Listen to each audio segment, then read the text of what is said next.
noches y gracias a todos ustedes por acompañarnos. Realmente me siento muy contento de estar con dos amigos, escritores, colegas, dos amigos con Willy, nieto Willy, como le llamamos. Me une una amistad de muchos años, de lustros, de décadas, mejor dicho, de décadas. Y a Carmen, por supuesto, la conozco un poco menos, de más joven también, pero sobre todo la hacía como poeta. Realmente para mí es una revelación, aunque algo había escuchado decir de su narrativa. A fin de evitar gastar el tiempo que se me ha asignado con improvisaciones de palabras para explicar mi recorrido, creo que sería más expeditivo leer un par de escritos míos, si se permite el segundo, tal vez el tiempo lo permite, que en verdad son los únicos con los que me he asomado alguna vez a mi itinerario personal y a mis orígenes como escritor, que es el testimonio que se espera, tengo entendido, de este ciclo organizado por la Academia Peruana de la Lengua. Voy a leer unos párrafos nada más de mi discurso, palabra fatua que detesto, pero bueno, es eso, fue un discurso, de mi discurso de incorporación a la Academia Peruana de la Lengua, de cuando fui elegido hace unos 3 o 4 años, que intitulé, esto se llamó Idioma e Identidad, una travesía por la palabra.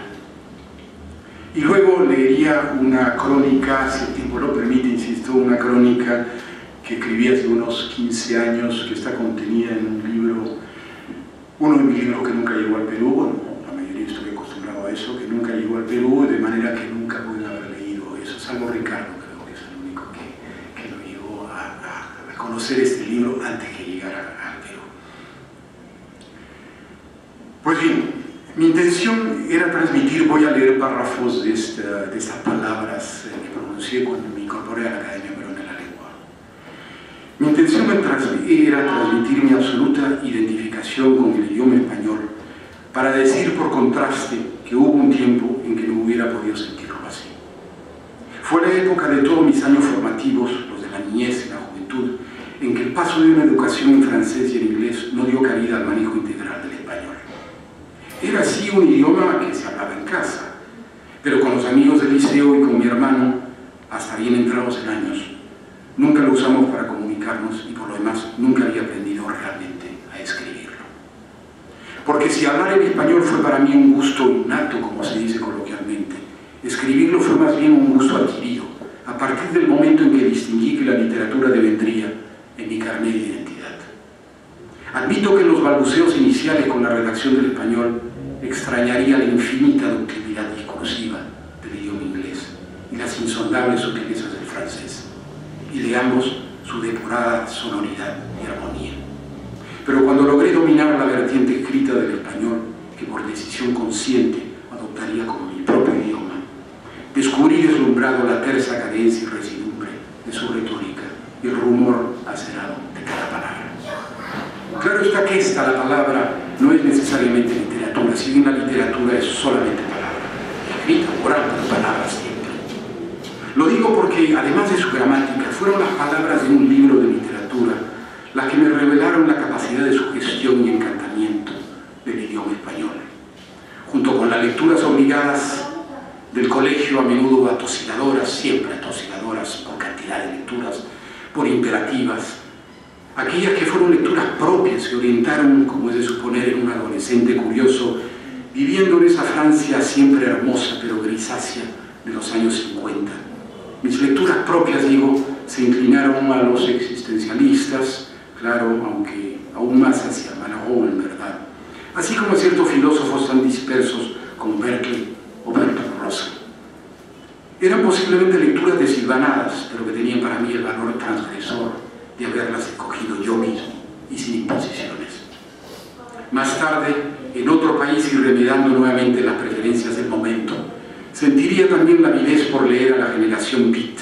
que ya estaba disolviéndose, aunque algunos sobrevivientes me rodeaban aún por ciertos antros de San Francisco, en California, que fue donde terminé mis estudios secundarios. Un lugar emblemático era la City Life Bookstore, a la que íbamos los aspirantes a la bohemia pretendiendo codearnos con Lawrence Ferlinghetti, propietario de la librería y mecenas de esos pocos beatniks que aún recalaban en ella, pero más que nada con la esperanza de cruzarnos en cualquier momento con Jack Kerouac o Neil Cassady, vana ilusión, porque lamentablemente solo goden eso, ilusión. Fue en aquel lugar, sin embargo, o legendario, pero que en esos momentos era hasta excéntrico, puesto que ofrecía textos en idiomas foráneos, en donde descubrí un libro en español de extraño nombre. Era una colección de cuentos intitulada El Aleph. Y cuando terminé de leerlos, se reveló para mí en todos sus alcances ese idioma con el que me daba cuenta repentinamente podía decirse y expresarse todo, como me lo estaba demostrando el propio Borges, quien además me confirmaba con sus narraciones la posibilidad de describir no solo en otra lengua, sino también de otra forma, como aquello que yo había estado leyendo hasta entonces, la existencia de una otra literatura menos comprometida, pero más ecléctica, tal como era lo que yo había comenzado a vislumbrar y con enorme osadía hasta intentado borronear. Otra literatura, sí, más proclive al desacato, a la travesura reflexiva, a la insumisión y capaz de oxigenar esa ceñuda gravedad que definía para mí al menos el universo enjuto de la literatura puramente realista. Así, Borges me abriría un mundo mimético de empatías que hasta ese instante solo había alcanzado a intuir, y devoré sus otros libros con el mismo desenfreno con que digerí El Aleph. Y fueron esos textos suyos los que me hicieron incursionar en lo que suele llamarse la literatura fantástica, que de tiempo inmemorial fue una expresión literaria marginal, a la cual probablemente por esa razón me sentiría en adelante más familiarmente próximo. Por todo esto es que yo también reconocería a través del idioma, entre comillas, al país imaginario de mi padre, tal como lo dijo Carlos Fuentes, tal como Carlos Fuentes llamó en sus años mozos a su desconocido México, y para quien, como uno más de entre tanto hijo desarraigado de diplomático, eso sería inicialmente aquella tierra recóndita de sus orígenes, hasta cuando decidió sumergirse en su propio país con vocación de entrega y convicción de vida, en la misma forma como yo lo imitaría sin saberlo muchos años después. Eso que identificaría desde entonces como patria no fue pues para mí el azar o una casualidad, fue más bien el resultado intencional de una decisión meditada sobre el idioma que había decidido hacer mío y que me revelaba mi propio origen y mi propio país. En su amable prólogo a mi primer libro de cuentos, Mario Vargas Llosa observó que yo estaba marcado por una extraterritorialidad, la palabra es suya, en la huella de España, por supuesto, que me definía, según Mario Vargas Llosa, como alguien, y lo cito, desembarazado de la gloria o la maldición o simplemente el estorbo de una nacionalidad. Y pronosticaba que ese rasgo sería la constante de mi escritura. Pero lo que él no podía saber es que sin gloria ni maldición ni estorbo, ya había decidido yo para entonces inscribirme como peruano en el casillero en blanco de mi carnet de identidad. De este modo, país e idioma fueron elecciones deliberadas que asumí sin sombra de hesitación. Una lengua que solo había hablado pero jamás escrito, y una tierra de la que me había alejado con apenas unos cuantos meses de edad, para no regresar sino convertido en un joven adulto. Decidí así identificarme plenamente con ambas, en un caso a través de la diplomacia, intentando compenetrarme del noble ejercicio de representar a mi país natal, y en el otro mediante la literatura, trabajándola en un idioma que tendría necesariamente que dominar. Idioma e identidad se fusionarían de este modo deliberadamente.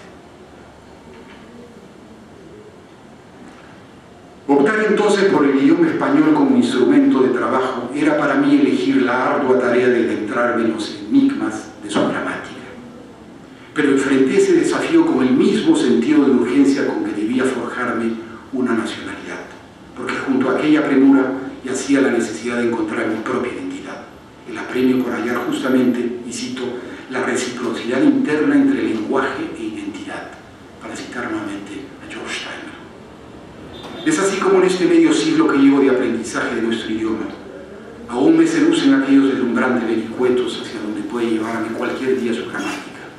como si, avistados desde alguna lejanía, me adentrase con cierto desprendimiento en esos inescrutables laberintos de la lengua española que refuerzan con sobria precisión nuestro ser y nuestro estar en el universo. decía que explorar los parajes ocultos de la gramática me definió como escritor y que su consecuencia directa fue también la reafirmación de mi nacionalidad. Sin embargo, esto no suplantó la sensación de una cierta marginalidad engendrada quizá por aquello que Sartre llamó el estar en situación. Pesado concepto, es verdad, para una noción sencilla como es la circunstancia, pero referencia ineludible al lugar de cada quien en su entorno. Sensación, en fin, que con el paso de los años iría adhiriéndose en mi propia naturaleza como una nueva epidermis. Primero fue la ausencia de esas otras raíces familiares y amigables, aquellas que germinan en la casa paterna, pero que se bifurcan en tentáculos afectivos que hacen los hogares de los abuelos y los tíos y los primos, y luego los de aquellas amistades que devendrán entrañables. Querencias todas ellas fraguadas sutilmente desde la cuna y más tarde en el colegio, en el barrio y en la tibieza de los veranos inocentes de nuestra niñez. Raíces otras acentúo que crecen como el follaje de un árbol frondoso cuyas ramas implantan los referentes vitalicios del afecto y la ternura, pero que no encontraron en mi caso la ocasión de brotar por mi ausencia permanente del país de mi nacimiento, es decir, por la ausencia de ese otro entorno múltiple y caluroso. Más tarde se sumarían a estas distintas ausencias nuevos síntomas que fortalecerían la raigambre de la periferia,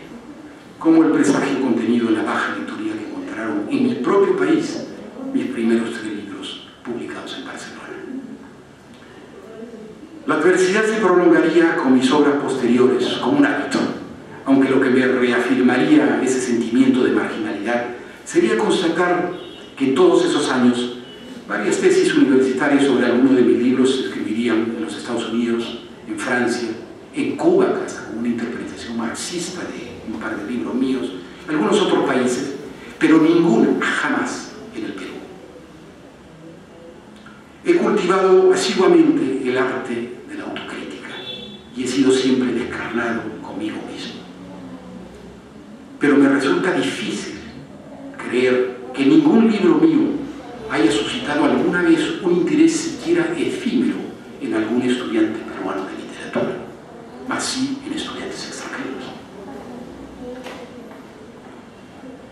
Fue Adriano Lazarillo que me guió por las vicisitudes de esa singular travesía interior del refugio en la lectura, cuando no, al amparo de las palabras,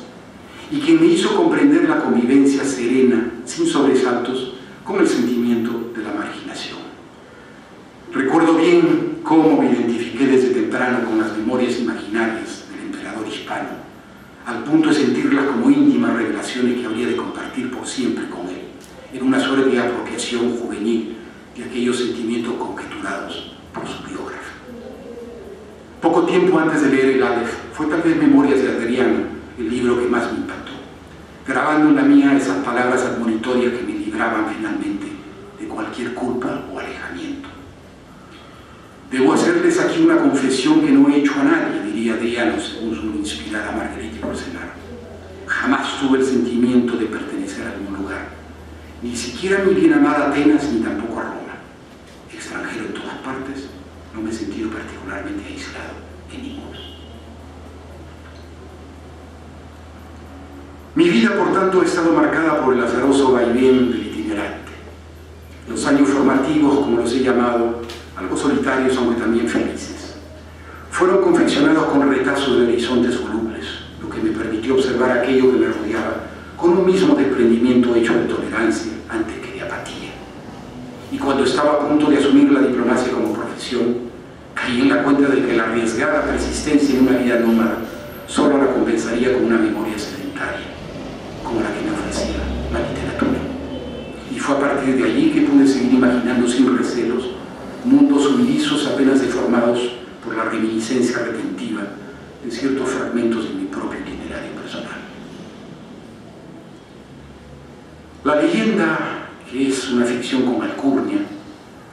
cuenta que uno de los beneficios de los viajes es la ruptura de las amarras con todos los lazos imaginables, con la familia, las amistades iniciales, los amores fugaces, con el país de origen.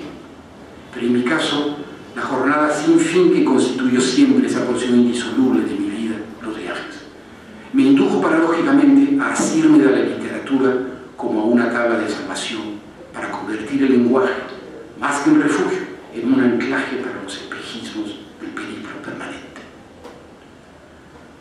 Todos somos la suma de los rostros y miradas con que nos hemos cruzado en el camino. Compruebo así que mi vida está jalonada por unos cuantos paisajes que pueblan nostálgicos la mirada compasiva con que los recuerdo, pero sobre todo por la evocación de algunos rostros que perduran eternamente jóvenes en mi memoria, de los seres que me enseñaron, por poco que yo los aprovechase, aquello que aún pudiera haber en mí, de asombro y de curiosidad. Si el tiempo me lo permite, unos minutos, quisiera leerles algo, decía eso otro que se llamó Cual caracol alado. Tenemos 20 minutos, 25 minutos, ¿no? Porque es la otra segunda y única vez en que me he inclinado, y esto ya hace como unos 15 o 20 años que lo publiqué, en este libro, que apareció en este libro, una crónica. Mi primera novela fue publicada ya a mediados de los años 70 en una colección llamada Marginales, de la editorial Tusquets de Barcelona. No intuí entonces que ese adjetivo sería premonitorio de todo lo que escribiría y publicaría en adelante. No lo digo como queja, apenas lo constato para registrar el hecho que en verdad la marginalidad ha sido la constante en mi escritura, y pensándolo bien, de toda mi vida. Perteneciente a una familia sin originalidad alguna, hijo y hermano de diplomáticos, y creo que por ahí hubo hasta un entenado que también lo fue, y mi descendiente mayor que va en camino de serlo, y que ya lo fue. Cuando tuve que decidir hacer algo más productivo que escribir ficciones en un cuadernillo de hermosas hojas cuadriculadas, no se me ocurrió otra cosa que convertirme también en diplomático. Así pues, mi vida estuvo marcada desde siempre, y lo sigue estando, por un constante, permanente calidoscopio de lugares, paisajes, personas, idiomas e idiosincrasias, que crearon en mí en contrapartida la urgencia de encontrar una suerte de tabla de salvación que me diera siquiera la apariencia de pertenecer a algo y la sensación de que algo me pertenecía. Fue así que la literatura se me presentó como lo único que en definitiva podría siempre cargar a todas partes a cuesta conmigo, cual caracol alado, ya que mal podía haber encontrado una alforja suficientemente grande como para acomodar en ella, incluso más que a la mayoría de los familiares, porque a muchos de ellos no los escogí, a los pocos amigos y amigas que tengo, que son los que quisiera siempre cerca de mí, y de quienes casi diría que me he pasado más tiempo despidiéndome que frecuentándolos, justamente por la vida errante que siempre he tenido. No podría ubicar en el tiempo cuándo es que comencé a escribir, sí podría en cambio recordar fácilmente las incontables veces que en vano he deseado con toda firmeza dejar de hacerlo, pero es eso, harina de otro costal. Recuerdo sí que llegué a la adolescencia podrido de literatura, como diría Borges, como lo dijo, producto al fin y al cabo de un régimen educativo tan rígido como el que sufrí en Francia, donde realicé mis estudios formativos. Un sistema lleno de las taras de lo que Nietzsche llamó a propósito de los gimnasios de su época, la obesidad sabionda, que puede terminar destruyendo nuestra personalidad y enmarcándonos en ciertas obsesiones que toman toda una vida quitándonos de encima. Tan empachado estaba yo de literatura cuando alcancé la adultez, que casi por reacción fisiológica natural, diríase, me encontré inmovilizado por ella durante varios años. Ahora sé, sin embargo, que a pesar de todo, tal era el precio que debía pagar por haberme estudiado en el mismísimo liceo donde Sartre pasó, según propia confesión, algunos de los años más decisivos de su vida. Colegio en el que su sombra y su fama se paseaban campantes, en aquellos años de mi niñez y adolescencia, severas y graves, como un ideal, una meta a seguir, un paradigma intelectual sin par. Todo ello alentado por un profesor, compañero de Sartre, que me evangelizó con la literatura, con un afán casi civilizador. Paradójicamente, la vida que llevé desde que nací, cambiando de idiomas y cultura como quien muda de ropa o juega con el control remoto del televisor, y llena por tanto múltiples experiencias vitales, de demasiadas vivencias, me dio el sentimiento justamente contrario de que más interesantes podrían resultarme los viajes a través de la imaginación. Transformar en conciencia las experiencias, según el aforismo de Malraux, fue siempre para mí un dictamen inconsciente, una manera de ordenarme, pero también de ordenar el mundo externo, que me abrumó con demasiados semáforos y cortapisas, con la oscura esperanza de encontrar tal vez, al final del camino, ese sentimiento, ya lo dije, de pertenecer a algo, pero también de que algo llegase alguna vez a pertenecerme. Aunque de ese parto de los montes que yo induje, solo obtuve, ahora me doy cuenta, la literatura, hija natural que me nació sin haber yo participado demasiado en su concepción, y sobre cuya paternidad eran más responsables las múltiples lecturas que me habían moldeado hasta entonces y mi tergiversada condicionante formación escolar en Francia. Por todo esto es que creo que nunca podré fijar con precisión el momento de mi vida cuando comencé a escribir, aunque ahora sí puedo, por razones de edad, convivir con la malsana tendencia de ponderar la importancia de las cosas solo a través del prisma deformador de la literatura, pues ya estoy resignado a que solo tenga verdadera relevancia para mí aquello que ha sido filtrado previamente por la palabra escrita y nada más. Y ya termino. Reconozco sin discusión alguna que ser un escritor latinoamericano y no creer del todo en cierto poder subversivo de la literatura es ser un escritor marginal, o hablando más propiamente, un escritor periférico.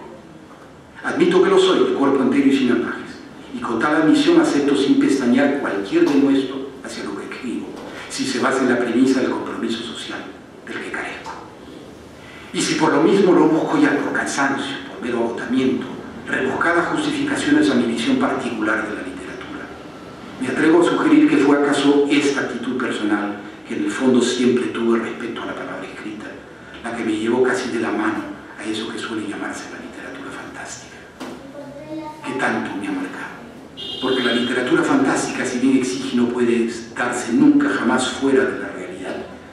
por elíptica y aguarda en verdad con la literatura puramente realista, la misma relación que la lavada de cabeza con champú guarda con el lavado de cerebro de la concientización. En cierto modo, pues, la periferia ha sido la constante de mi vida. Por ello, ser escritor ha sido siempre para mí algo conflictivo, por ser un oficio de dudas permanentes. Y es esa virtualidad de la literatura aquello que desconozco, y la que justamente me impide a tratar de descubrir, escribiendo. A veces, lo confieso con honesta desilusión, me embarga el oscuro sentimiento de que tal vez a medida que avance me voy a convertir en un mero fabricante de libros. Porque si bien no quisiera que llegue un día cuando mirando hacia atrás advierta que pasé mi vida tomando la literatura como la vida misma, sustituyendo absolutamente una por otra, también es cierto que escribo, por decirlo de alguna manera, por mera compulsión, desprovisto totalmente del romántico sentido de la inspiración y llevado más bien por la mecánica de la costumbre y la ironía aplicada siempre a mí mismo. Me queda entonces la alarmante convicción de saber que no tengo la vocación ni la fuerza necesarias para salvar el universo, o el empeño suficiente para denunciar los males de la humanidad, y que solo tengo una simple necesidad orgánica, casi visceral, de que el mundo me llegue a través de la palabra escrita, y nada más. La inseguridad es pues el rasgo más característico que veo en este extraño oficio de las letras. Y como de la inseguridad la sospecha no es un paso, la incertidumbre de no saber muy bien para qué sirvo como escritor, por qué escribo y para qué lo hago, la cargo conmigo permanentemente y debe reflejarse, supongo, en lo que escribo. ¿Cómo envidio a aquellos que hacen literatura motivada por un apostolado o por el sentimiento pedagógico y autocomplaciente del catequista? Yo, en cambio, escribo sencillamente por manía, de la misma forma como otros usan sombrero, se comen las uñas, le pegan a su mujer o riegan sus jardines. Parafraseando lo que decían mis hijos cuando eran niños, escribo porque sí.